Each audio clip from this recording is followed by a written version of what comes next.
Եվրոպայի առջև ծառացած մարտահրավերներ, սպառնալիքներ, պատերազմ եւ հակամարտություն, լրատվամիջոցների ազատություն եւ վրացական 3 տարբեր հեռուստաընկերությունների արգելումը Մոլդովայի կողմից։ Վրաստանի արտաքին գործերի նախարարը այս թեմաների մասին խոսել է Եվրոպայի խորհրդի նախարարների 135-րդ կոմիտեում։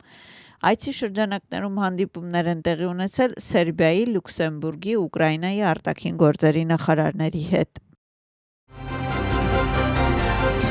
Իմեդի, Post-TV, Rustavi-Ori հեռուստաընկերությունները չեն կարողանա լուսաբանել նախարարների կոմիտեի նիստը Մոլդովայում։ Եվրախորհրդարանը 1 տարով արգելել է Իմեդի հեռուստաընկերության գործունեությունը, իսկ Մոլդովան առանց պարզաբանման հրաժարվել է հավատարմագրել Իմեդի, Rustavi-Ori, Post-TV հեռուստաընկերությունները։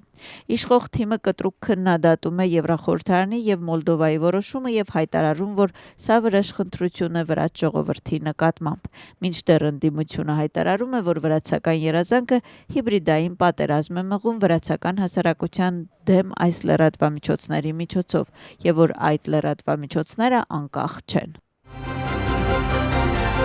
Կառավարությունը պատրաստել է ենթակառուցվածքային նախագծերի կանոնակարգման փոփոխությունների փաթեթ։ Նպատակն է բարելավել գործընթացը, նվազեցնել նախագծերի կասեցման ռիսկերը եւ ստեղծել ավելի կայուն եւ պատասխանատու միջավայր շինարարության ոլորտում։ Վարչապետը եւ ենթակառուցվածքների նախարարը հանդիպել են շինարարական ընկերությունների եւ առևտրային բանկերի ներկայացուցիչների հետ։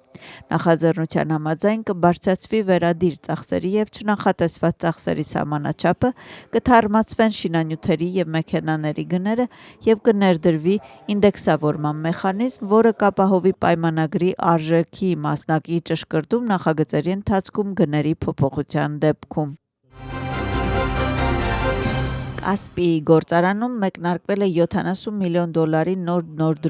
ներդրումային նախագծի իրականացումը։ Հոնիվիլ ցեմենտը կապահովի կլինկերի արտադրություն եւ ցեմենտի մանրացման ժամանակակից տեխնոլոգիական գծի ստեղծում։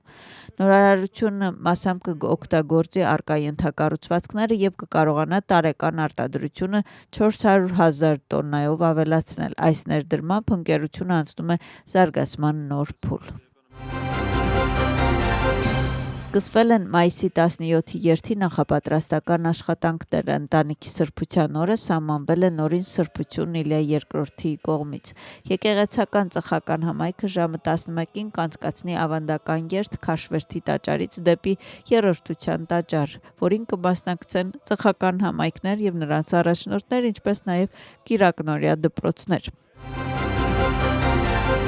Մայիսի 26-ին նախատեսված հանրահավաքի եւ դռնետուր հանդիպումների նախապատրաստական աշխատանքներին զուգահեռ ընդդիմադիր դաշինքը մշակում է արտահերթ ընտրություններին մասնակցելու ծրագիր։ Դրա համար նրանք ունեն որոշակի պայմաններ։ Դաշինքի կուսակցությունների անդամները լրատվամիջոցներին ներկայացրել են 6 պայմանը, այդ թվում ընտրությունների անցկացում արդար միջավայրում, բռնաճնշող օրենքների չեղարկում եւ հանրահավաքների ժամանակ ձերբակալված քաղբանտարկյալների ազատ արձակում։ Եթե պահանջները բավարարվեն, նրանք կքննարկեն արտահերթ ընտրություններին մասնակցելու հարցը։ Վրաց-Իսպանիա համատեղ հատուկ գործողություն։ Իսպանիայում ձերբակալվել է 13 քաղաքացի։ Դրան նախորդել են երկու երկրների իրավապահ մարմինների միջև 1 տարվա ինտենսիվ համակարգումը։ Հետաքննության շրջանակներում պարզվել է, որ հանցավոր խմբի անդամները մասնակցել են Իսպանիայի տարբեր շրջաններում բնակարանային գողոպուտության մեջ։ Պարզվել է, որ ոմանք անմիջականորեն իրականացրել են բնակարանային գողություններ։